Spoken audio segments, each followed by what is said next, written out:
Hello YouTube and welcome to Prime Productions. I'm here to help enhance your tabletop gaming experience. If you're new to this channel, I primarily cover Paizo tabletop role-playing games like Pathfinder and Starfinder. Well, it's finally here, the War of Immortals book. The book is officially out, which means I finally have my own copy and can talk about it. Anyway, this book is chock full of stuff. New options for existing classes, new weapons and armors, new rules for mythic heroes, and most importantly, 2 whole new classes. So today let's tackle the classes, shall we? So I don't have time to read through every single class option here, otherwise we'd be here all day, plus I think it would be pretty boring to just hear me read out every single thing in the book. So please be aware this video will be an overview of these 2 classes. I'll give you the basics, the class paths, sometimes called subclasses, some of the standout feats, and then my final thoughts on each class. We'll start today with the Animist. The concept behind the Animist is that they are spiritual mediums, finding a way to talk with spiritual creatures, whether they be ghosts, primordial spirits, elementals, or something else. This delving into the spiritual world confers a number of supernatural benefits, such as the ability to cast spells. Animists also form temporary bonds with spirits, gaining access to a portion of their power in return for presumably helping those spirits out. The Animist is a wisdom-based, prepared, divine spellcaster with 8 HP per level. They start off trained in perception, and like most spellcasters, they are trained in reflex and fortitude saves, but with expert in will saving throws. For skills, they are trained in both nature and religion, plus 2 more skills of their choice, and then of course any additional skills for high intelligence. They are also trained in simple weapons, as well as both light and medium armors. Animists have the class chassis you might expect from a druid-like spellcaster. They get up to expert in simple weapons and light and medium armors, and at level 19 they get up to legendary in spellcasting. There is one thing that is not traditional for the class chassis. They don't gain a standard rank 10 spell, but we'll talk about that in a second. So the big thing about Animists is their spiritual connection. At the start of the day, an Animist can connect to 2 spirits called Apparitions, one primary and one secondary. These aren't specific apparitions, but rather fall into broad categories, like an apparition of plants and healing, or an apparition of skulking and hiding. These apparitions can be different each day or the same. Maybe your character has a group of spirits that follow you around all the time. Maybe you make temporary pacts with new apparitions you find each day. The flavor choice is yours. These apparitions grant you a slew of new things. Each one makes you temporarily trained in 2 new lore skills and gives you a few extra spells that we'll talk about in a second. By the way, those lore skills eventually go up to master proficiency. Anyway, each apparition also gives you access to special focus spells called vessel spells. Now, the big thing about Animists is their spellcasting, which is odd, and there's a lot to it. To get it out of the way first, apparitions grant you access to focus spells called vessel spells, like I said. You can only cast vessel spells of your primary apparition, and each vessel spell is a sustained spell. Each one does something different, from giving you access to skills, to giving you access to new spells, to just doing healing or damage. The trick is, most Animists only start play with 1 focus point, so you do have to be careful. Oh, and you can't have 2 copies of the same vessel spell going on at the same time. If you need a quick refresher on how focus and sustained spells work, I'll put them on screen now so you can pause the video and read about it. Next, kind of like psychics, Animists get a maximum of 2 spells per spell rank base. Those are their spells. They can prepare as they see fit. And I do mean prepared. These are prepared spell slots just like a druid or a cleric. Their own spiritual training gives them access to these spells. However, Animists also get additional spells that they can cast each day from their apparitions. Each apparition has a list of spells they grant at different levels. The way this works is that an Animist has a second number of spell slots granted to them by their apparitions. At level 1, an Animist has 1 rank 1 apparition spell slot.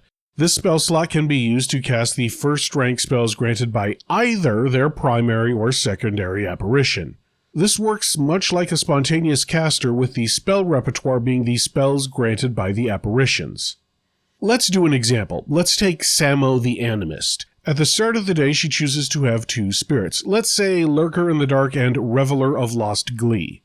Now, she has a single first rank spell that she can prepare herself from her divine list. Let's say Heal, for example. She can cast that prepared spell even if she were to theoretically have no apparitions at all.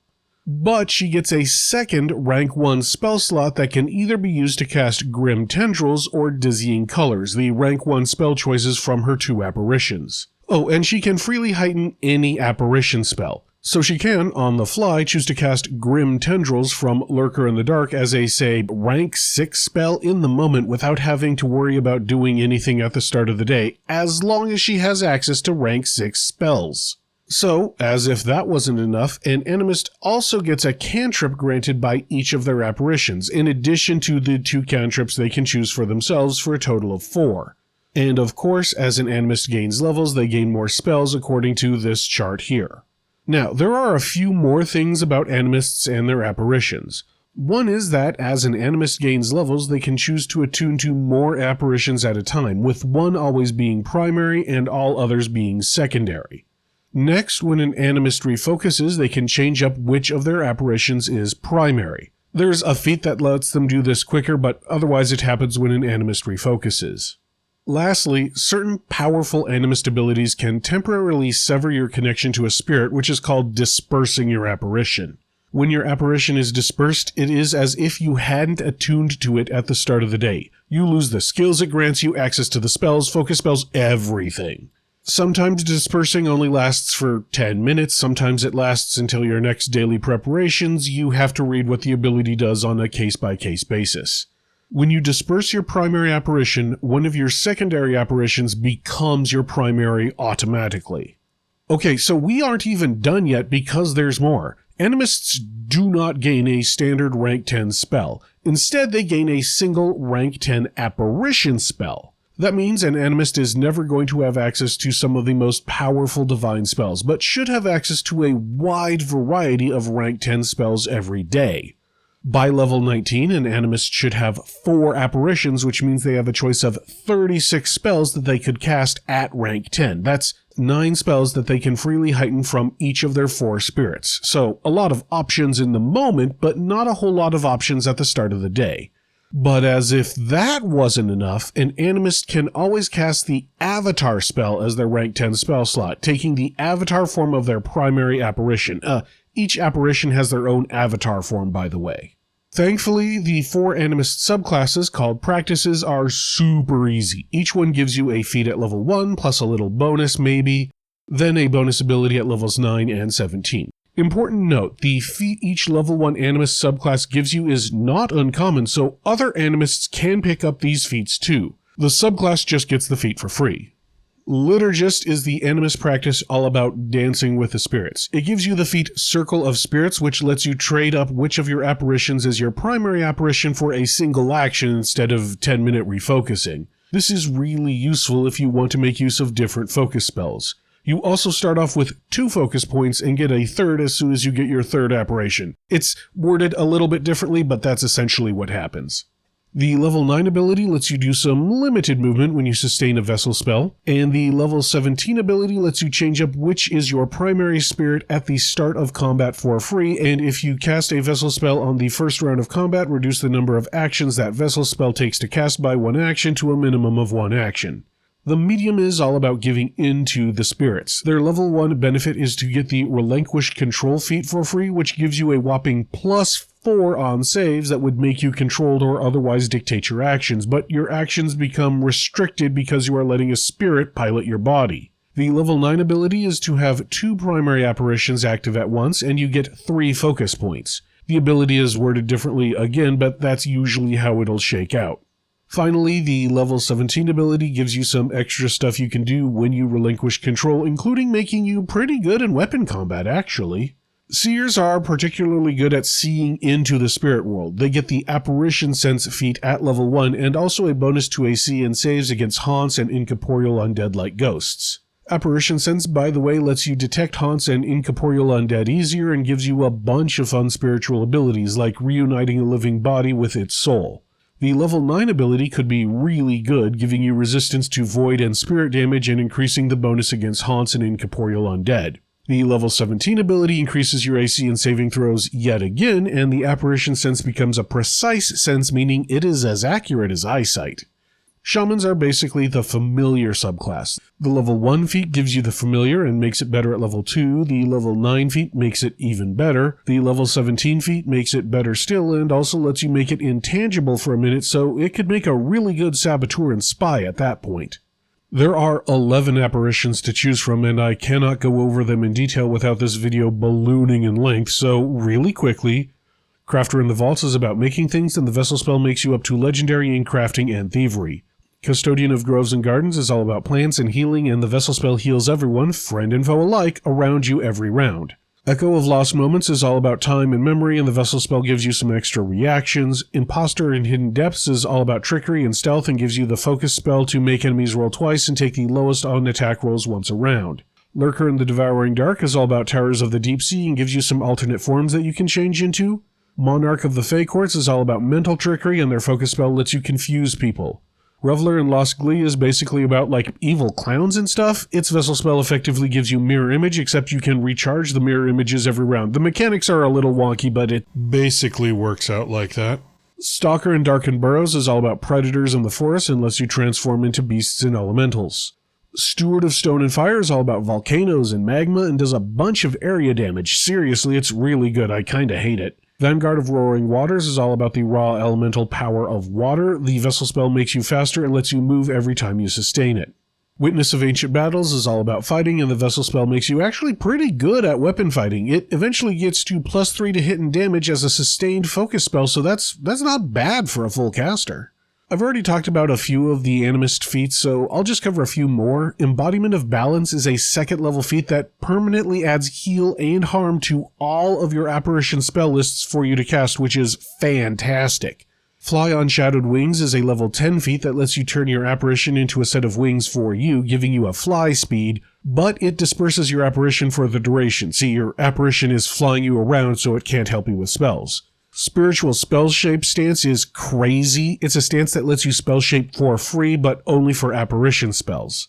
There's one more thing here, though. See this Wandering tag? Wandering feats are stupid strong. You can retrain any Wandering feat into any other Wandering feat of equal or lower power for free at the start of the day. Crazy.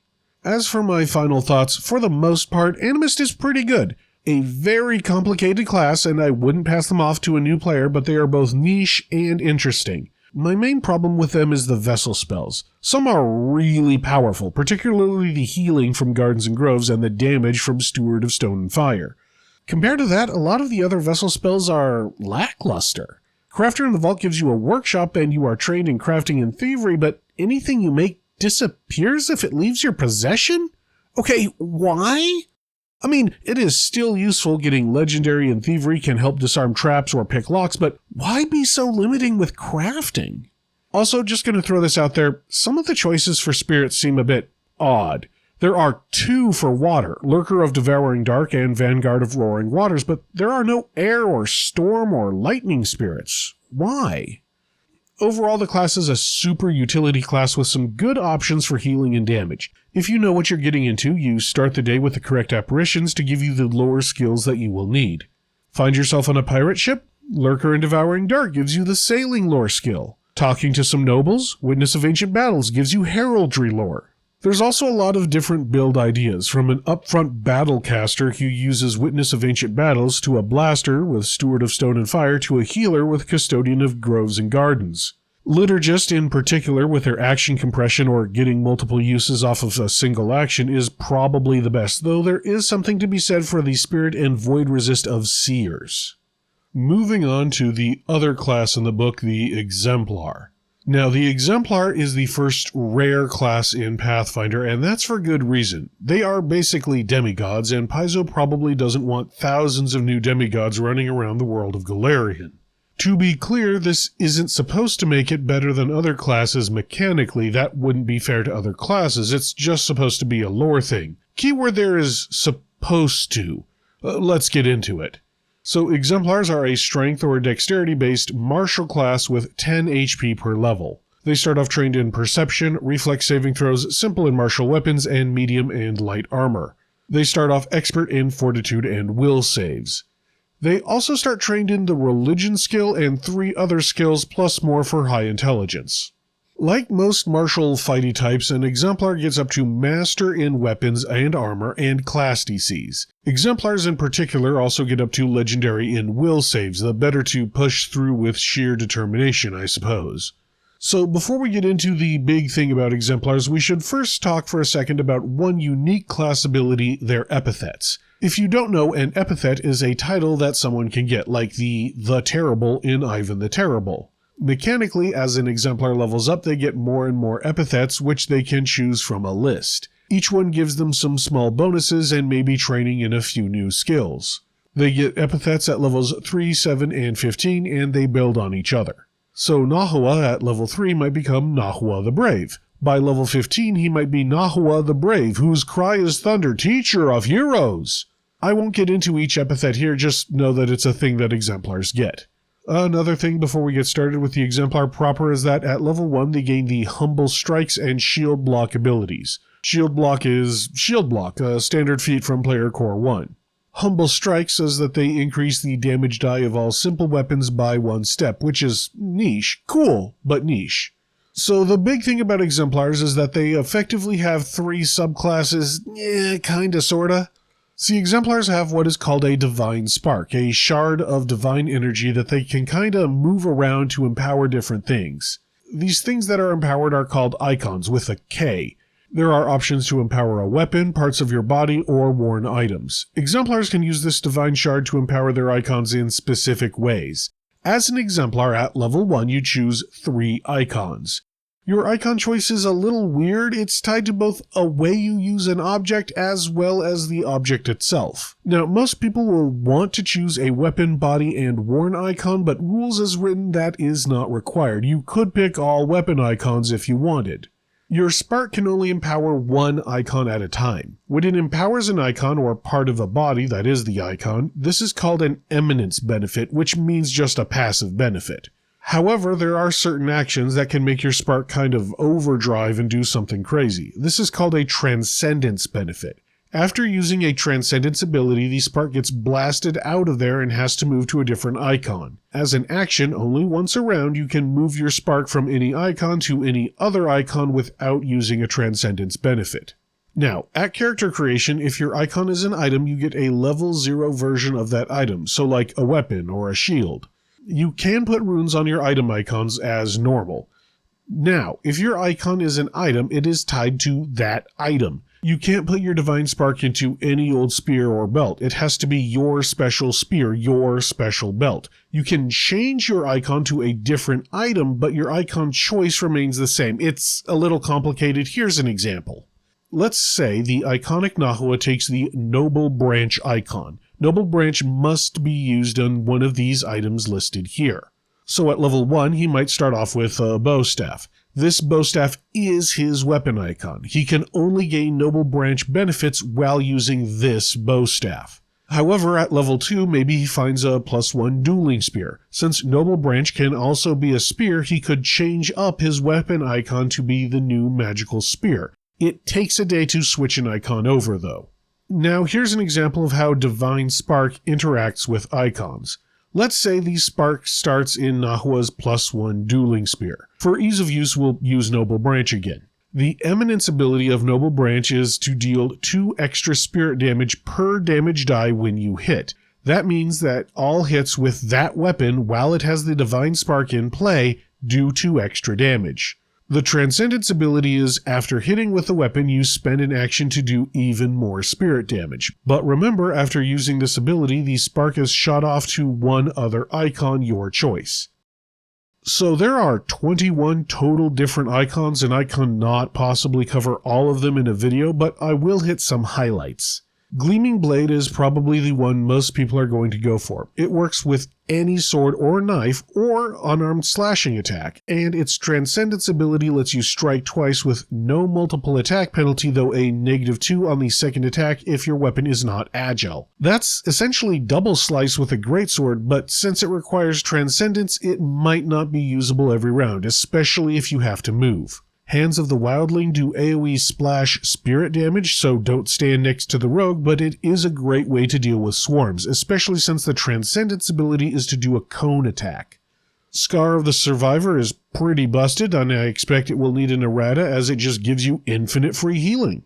It will probably get the standard 10-minute cooldown that most non-heal spells get, I feel.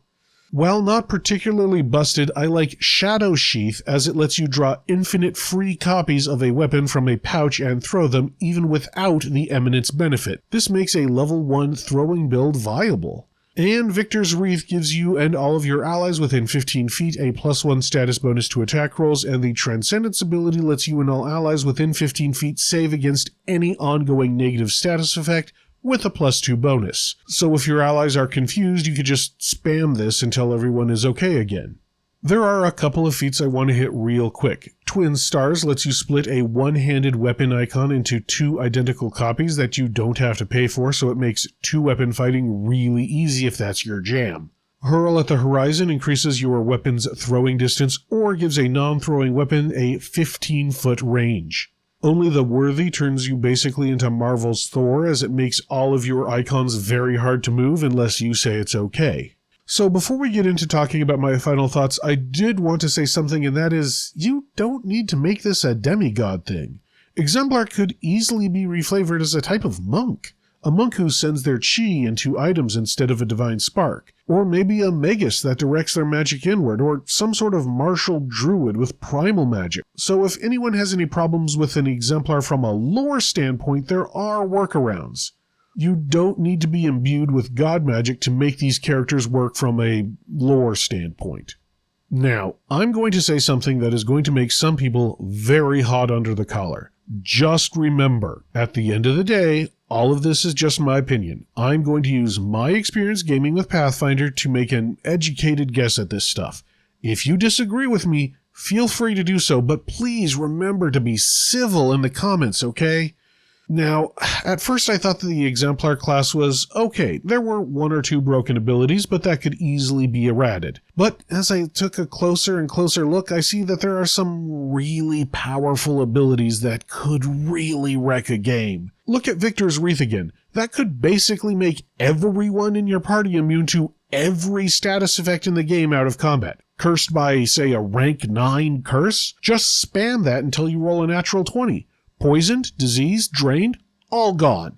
And that's one of the less powerful icons. Don't get me wrong, it is certainly possible to make an Exemplar that is not broken, and if you want to make a high-powered campaign where everyone is an Exemplar, that's fine too. But I feel in a normal game this class probably just overshadows classes unless you are very careful. This goes double if you're trying to run a standard adventure path like the new Triumph of the Tusk. Adventure paths in general are not made to be super hardcore difficult, so applying an Exemplar to them is just kinda overkill. And that's not even getting into the Exemplar dedication. As others have pointed out, with a single feat you could get Gleaming Blade on a Giant Instinct Barbarian, letting them kinda sorta flurry with a greatsword for +12 to damage with each strike at level 2. That's +4 from Strength, +6 from Giant Instinct Barbarian, +2 from Spirit damage from Gleaming Blade. And that's just one of many combos that make the Exemplar dedication problematic. If someone insisted on playing an Exemplar or grabbing Exemplar dedication in a quote-unquote normal game as a GM, I'd sit down with that player and work it out with them, plan out their path so they don't break the game and overshadow other players. There's a lot of power here, and if someone wants to break the game and go ham, they easily could, and that might be no fun for the GM or the other players. And before anyone says it, yes, a good GM might be able to plan around that, but forcing a GM to make every single fight especially tailored just to you, just so that you don't wreck everything and other players get a chance to play the game, is no fun for a GM. Trust me, as a GM, I have been there. And isn't a GM supposed to have fun in these games too? So that's it for the basics for the Animist and the Exemplar. I understand some are going to take issue with what I said with the Exemplar. I know. Please keep in mind I haven't had the ability to playtest this. This is just me making an educated guess based on my years of experience. But let me know what you think. I'd love to hear your thoughts. Just remember to be civil in the comments. Again, please, civility. And while you're down there, make sure you like and subscribe. That lets me, as well as YouTube, know that you like this kind of content and would like to see more. And until next time, thank you, good luck, and happy gaming!